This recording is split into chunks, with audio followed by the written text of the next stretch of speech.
ఇక మన దేశ రాజధాని ఢిల్లీ. ఢిల్లీలో భారీ పేలుడు, కారు పేలుడు.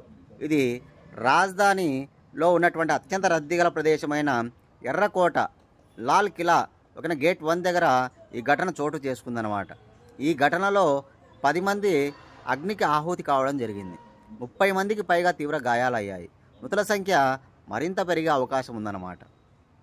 ఇక్కడ చుట్టుపక్కల ఉన్న కార్లు కూడా ధ్వంసం అయ్యాయి అన్నమాట. ఆ చుట్టుపక్కల ఉన్న కార్లు దాదాపు 6-7 కార్లు అక్కడ బుగ్గిపాలు కావడం జరిగిందనమాట.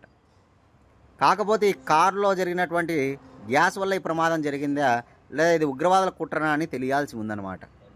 ఎందుకంటే ఇదే రోజు పోలీసులు 2 చోట్ల మనకి ఈ ఉగ్రవాదుల కుట్రలను భగ్నం చేయడం జరిగిందనమాట. కాబట్టి అనుమానాలు వ్యక్తం అవుతున్నాయన్నమాట, ఇది ఉగ్రవాదుల కుట్ర అని. ఇక మనం అందరం కూడా ఇది ఉగ్రవాదుల కుట్ర జరగకుండా ఉంటుందని మనం భావించాలి. ఎందుకంటే ఒక చోట ఉగ్రవాదుల కుట్ర అది దేశ రాజధానిలో జరిగిందంటే కనుక మనకి భద్రతా లోపం అన్నమాట, చేతకాని తనం అన్నమాట, గవర్నమెంట్ను తప్పు పట్టడం జరుగుతుందన్నమాట. ఈ క్రమంలో మన దేశానికి వచ్చేటువంటి టూరిస్టుల సంఖ్య బాగా తగ్గిపోతుంది. మన దేశంలో ఉన్నటువంటి టూరిస్టులు కూడా వెళ్ళడం మానేస్తారనమాట. కాబట్టి మనకి అన్ని రకాలుగా ఇబ్బందులు జరుగుతాయన్నమాట.